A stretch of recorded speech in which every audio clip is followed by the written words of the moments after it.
Hi, everyone, and welcome to our Permanent Collection Spotlight. In this video, we will spotlight a wood sculpture by the artist Dale Lewis. Dale Lewis is an artist living and working in North Alabama. His engaging furniture combines a childlike playfulness with a mature appreciation for the sensual form.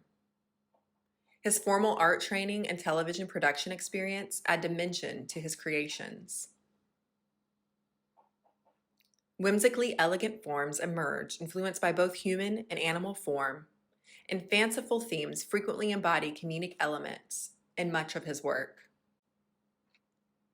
Today, Lewis is regarded as one of the region's premier fine craft artists working in wood. He has been the subject of many group and solo exhibitions, and his work belongs in many private and public collections.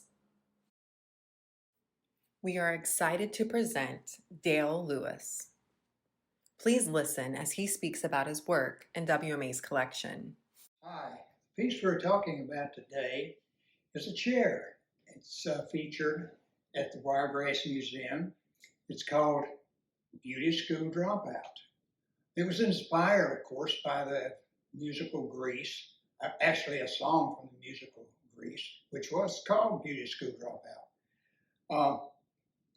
That was Grease has always been special to me because I grew up, went to high school in the 50s when uh, people wore their hair in ducktails, which I did. My t-shirt sleeves rolled up, pegged pants, all of those things that were common to that era. Um, Also, another thing that inspired me, I guess, was my oldest daughter, Delia, in her high school play, played Sandy in the musical Grease, which they presented. So it's always been sort of special to me.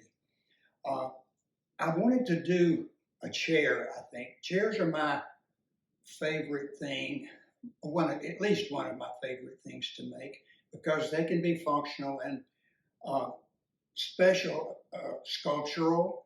It can be used both ways, actually. But then I said, okay, I'll do a little sketch, which I typically do. Uh, then although I never completely follow the sketch, it gives me a starting point. And I started looking and thinking about the elements that are common to that musical and that song and whatever, and the beauty shop theme. Uh, then there's of course ribbons. There's the bobby pin. Uh, there's the white socks that were common in that era. Uh, Ponytails. Anyway, I and the sun. Oh, no, don't forget the sunglasses, the white rimmed sunglasses. They were big back then. Anyway, I started looking for the thing, woods and whatever, planning the uh, the scheme that I would use to do this chair, and so I did. Finished it in 2000. Uh, Actually sold it to a collector in 2001. Uh, the piece was purchased by the Weinstocks. I kept in touch with them and they enjoyed the piece. In about 2000, I think it was 12 or 13, they contacted me and said, we are moving and we're not able to accommodate the piece anymore. We've loved it, but we think it's worthy of being in a museum setting. And do you have an idea of where we might place the piece? So I thought about it and I said, yeah, uh, the Wiregrass. I had been in a couple of exhibitions there earlier and appreciated the museum, and I said this would be a good place for that. They were very happy with that. So at that time, 2012 or 13, it became part of the collection of the Wiregrass, and I understand that it's been shown several times there, and of course that's makes me very happy. So, one question that I have, I actually have two questions, but one question that I have is, so what kind of tools do you work with primarily? Like, how do you make it look so beautiful and so refined? And then, whenever also, um, what kind of wood did you use specifically for that chair, and how do you go about finding the wood? How do you go about purchasing it and gathering it for the? Well, when I start a piece, like I said, I have a sketch usually, and I start looking for woods, and I'm a wood junkie, so I always have quite a collection of wood available to me in my studio. So I started selecting woods. Chairs typically I use for the seats. I use maple, figured maples, or really figured woods, which I carve out. Then I start looking for other woods that would be appropriate, that are the right color, or that I could dye to. I use dyes to achieve more colorful element, add a colorful element to the piece.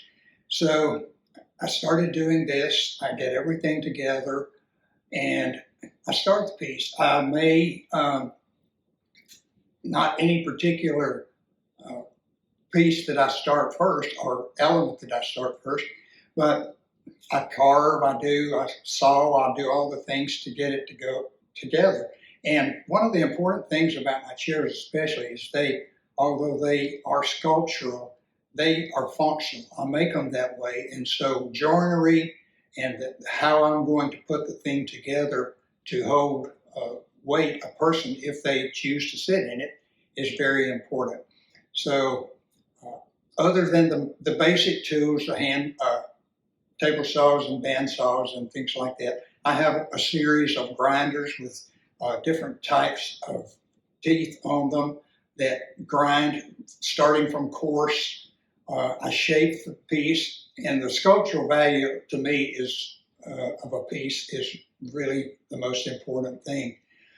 So I sculpt it, and I go from really coarse uh, instruments down to very fine sandpaper elements that bring it right on down to a very fine finish. And I put them, uh, connect the pieces together, uh, view it, see where it needs to be, if it needs to be changed a little bit. And it's always a little different from my sketch because the wood sometimes determines how it should be. Uh, it's just a lot of things that are going on there as it evolves.